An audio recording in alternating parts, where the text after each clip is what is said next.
Hello everyone, I'm Greg Weaver. Welcome to the Audio Analyst. Pardon me.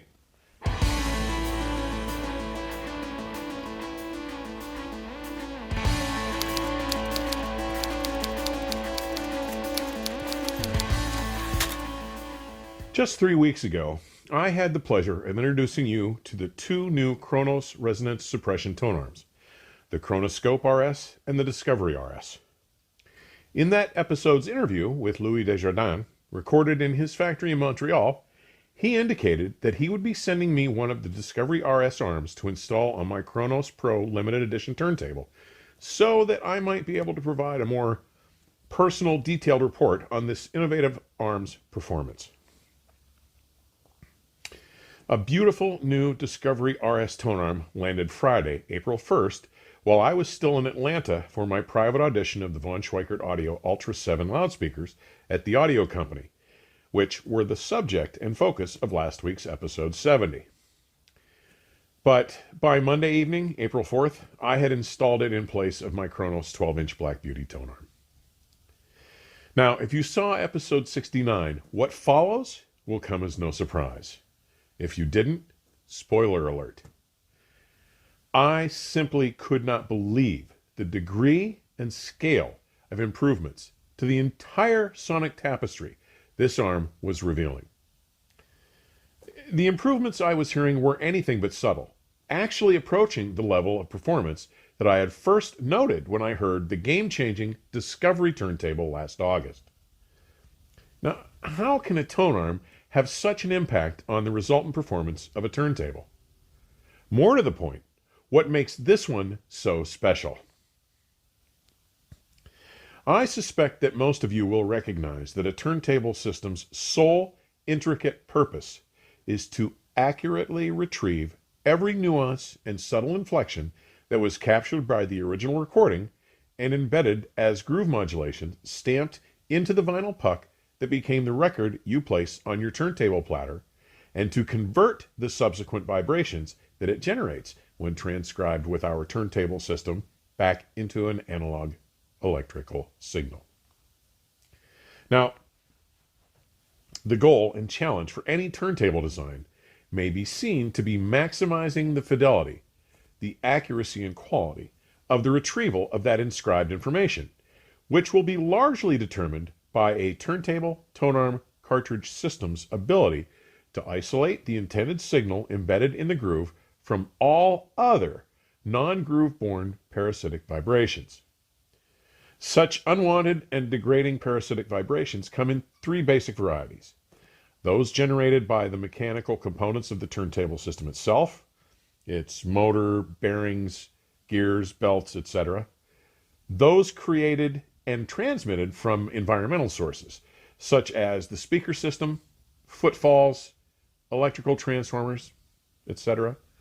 And finally, the third, as vibrations transmitted to the vinyl record itself from the physical gliding of the stylus tracing the LP groove. Now, all three of these superfluous and undesirable vibrations simply generate distortions and noise. They may be either additive, increasing or magnifying the noise floor and sound colorations, or subtractive, altering the musical information due to phase cancellation from the delayed vibrational feedback. The objective of the turntable designer should therefore be to use every means possible to reduce or eliminate all forms of parasitic vibrations to their lowest possible level within the turntable system. Now, Louis' first attempt at implementing a massive reduction in parasitic vibration and distortion came with the development of his enormously successful contra-rotating suspended dual platter approach, realized with the original Pro Limited Edition turntable, my current reference table, officially launched at CES 2012. He followed up with an even more affordable implementation of this technology with the Sparta, which I not only reviewed for the Absolute Sound in 2015, but subsequently purchased as my reference turntable. The indisputable effectiveness of this elegantly simple yet extraordinarily effective and patented technology earned him both my award for Turntable of the Decade the decade of 2011 through 2020, and my recognition that this superbly effective technological innovation represented the most significant advance in turntable design to be implemented over the past 2 decades. Now, his next advance in the further elimination of such parasitic vibration came with the introduction of the Discovery turntable last fall, which was the subject of my episode 56. Now, as the first journalist to get to hear and report on this new and benchmark redefining transcription system in late August of last year, I not only announced that what I had heard reestablished what was possible for the future of reference level LP playback, but that the KRONOS Discovery turntable system, in fact, constituted a class of its own. In fact, it was the very definition of the term sui generis. Now, though I initially was accused of hysterical hyperbole, as more journalists, industry professionals, and reviewers had the opportunity to hear Discovery for themselves, that pushback slowed. And it stopped entirely after respected journalists as prominent as Dr. David W. Robinson, Positive Feedback's editor-in-chief, Maurice Jeffries, Positive Feedback's contributing writer and reviewer, and Alan Sercombe, editor-in-chief of the Absolute Sound's British magazine, Hi-Fi Plus, all expressed their versions of my original pronouncement, that the KRONOS Discovery completely reset the bar, defining what may be accomplished with LP playback in a hyperaudio 2-channel system. In fact, at the conclusion of Dr. David W. Robinson's appraisal in the audio triangulation of essays on Discovery's accomplishments, published at Positive Feedback in November of 2021, he sums up his experience by saying, "The Discovery turntable system is a historic achievement in the history of fine audio. The Discovery represents a one-in-a-generation advance in the audio arts. Louis Desjardins has, in my estimation, created a true watershed design in high-end audio that will set a benchmark for all other turntable designers to examine and reflect upon in their own work." It was that good. But guess what? As good as the full Discovery turntable solution was, just 8 months after its introduction, Louis has somehow found a way to raise and reset that bar yet again. Now, it was early last December, Louis called me to bring me up to speed on an innovative approach and methodology he had been developing that should affect further suppression and mitigation of the inherent noise, colorations, and distortions of the pickup arm itself. Now, during this call, he was unable to conceal his genuine excitement and the inspiration in his voice as he was describing this remarkably original approach to resonance control. And while the original Kronoscope base, unipivot, and counterweight mechanisms had already received the same innovative improvements as the rest of the Discovery platform itself, he had come to believe that there may be room for drastic improvement in the arm wand itself. By implementing the technologies he had applied building Discovery, he had come up with a system of technologies and approaches that would effectively allow for the interruption and minimization of wave transmission throughout the entire length of the tone arm itself. Now, much as he had done with the original Discovery turntable, he began by using multiple parts of unique and disparate materials in conjunction with leveraging specific physical placements and spacing, in essence, creating a system of controlled interruptions and gapping. A significant component of this patent-pending approach is the unique suppressor assembly developed to nearly obliterate resonances in each of the 3 traditional angular axes, X, Y, and Z. In addition, the entire arm utilizes his soft clamping techniques, a connection method he developed for the Discovery turntable platform. Guys, the RS approach is an utterly new, unique, patent-pending technology, not just some clever or catchy gimmick or name. Applying this technology, Louis has found a way to create a rigid and lightweight, yet not solid, pickup arm in which mechanical waves are consistently interrupted, preventing them from propagating and denying their ability to subsequently reinforce and build up through the entirety of the arm during playback. Much in the same fashion as a gun suppressor or silencer reduces the sound output produced when the gun is fired, because this arm utilizes multiple dissimilar parts, specifically designed interruptions, and a myriad of materials and assembly approaches applied over its entire length. This inspired and innovative RS technology forces the dissipation of waves of mechanical energy as they are transmitted from one section of the wand assembly to the next, preventing their ability to propagate and travel through the length of the arm wand. It not only has the effect of significantly diminishing the noise the arm itself imposes on playback by its own fundamental resonance, but it also prevents the buildup of such waves, making them unsustainable, preventing their foreseeable intensification or reinforcement over time. The resultant sonic rewards are starkly apparent from the first needle drop. Man. The first thing I noticed was the monumental reduction of what we have always called groove rush. Now, while I had experienced this remarkable trait when first listening to the full Discovery analog solution back in August, I was totally unprepared to realize this dramatic improvement with my Pro. Suddenly, something we had always referred to as groove rush, the noise we had attributed to the mere action of the stylus tracing the groove wall, was reduced to the point of my considering it effectively gone. I'm talking about a nearly complete silence in the space between cuts as well as the leading groove.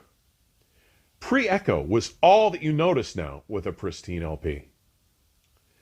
Guys, with these two new tone arms, the $24,000 Discovery RS and the more affordable $14,000 Kronoscope RS, Louis has vanquished our older accepted beliefs, exposing the cause of this previously rampant distortion to be what it really is: unmanaged tone arm resonance. Next, the lowest octaves of the music, from say approximately 80 Hz on down, offered not only more refinement, better delineated extension, but a more faithful sense of speed and texture, allowing for a much more immediate and live presentation. Double bass pizzicato, deep rock, blues, and jazz guitar runs, bass drums and timpani, pipe organ, and even the lowest registers on an acoustic piano had newfound speed, definition, and texture. As with the lowest frequency improvements, the entire musical spectrum had received a substantial advancement in its ability to portray density of color, overall tonal neutrality, as well as mid-range and upper mid-range liveliness. Broadband, I was hearing an unnerving evolution of more vibrant color and more expressive texture, allowing me to note previously unrealized and remarkably subtle inflections in instrumental voicing, tonality, and textures. The Discovery RS tone arm's ability to deliver considerably more nuanced inflection not only affects timbre and tonal correctness, but brings to bear an amazing sense of focus, specificity, and spatial rendering. I've never heard more light shown into the rear corners of the soundstage, nor witnessed the recreation of more substantive corporal bodies of instruments, or more apparent dimensional specificity, left to right, front to back, and especially with individual heights from top to bottom. And don't even get me started on its ability to portray authentic scale, both large-scale macrodynamic expressiveness and small-scale microdynamic eloquence. All in all, the Discovery RS tone arm experience epitomizes the premise that you can't always recognize what sonic debris you're listening to until it has been removed.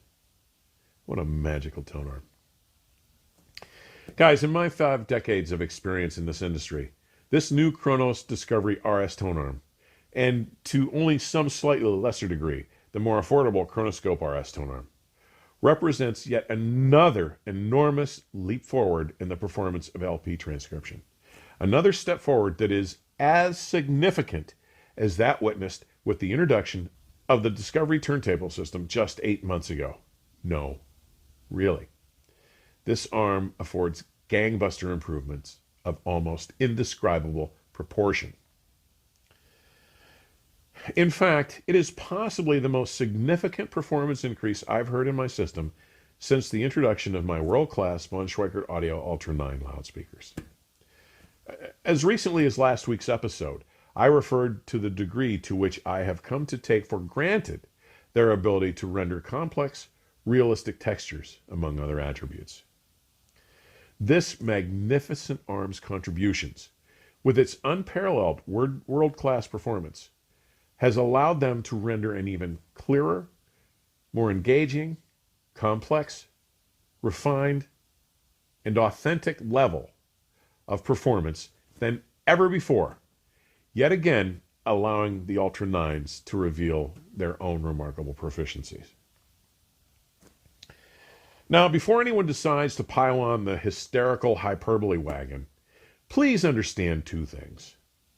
First, though no one can have heard every tone arm in every possible installation, over my 5 decades in this industry, I have heard a shiteload, entirely too many to name and in any comprehensive manner. And I'll venture to suggest that it would represent an order of magnitude more exposure than most audiophiles and all but a handful of other veteran reviewers have had the opportunity to experience. That said, this new KRONOS Discovery RS tonearm presents the most uncolored, articulate, concise view into my recordings than any other tonearm in my experience at any price. Seriously. Secondly, and perhaps more importantly, this new Discovery RS tonearm is so exceptional that it isn't going anywhere. I have taken advantage of the opportunity that KRONOS is offering for a limited time and accepted a ridiculously fair trade-in price on my Black Beauty. Guys, while this offer currently extends to the Helena and original Kronoscope arms as well, it won't be available much longer. So you procrastinators out there, don't miss out. Take advantage of this. Everyone, thanks for choosing to tune in today. Please don't forget to like and share links to your favorite episodes with your friends or on social media, and post your comments and questions below. And be sure to subscribe so you don't miss any new episodes. Information on supporting the channel may be found in today's description section or at my website, theaudioanalyst.com. Please stay safe and keep the music playing. Till next time, cheers.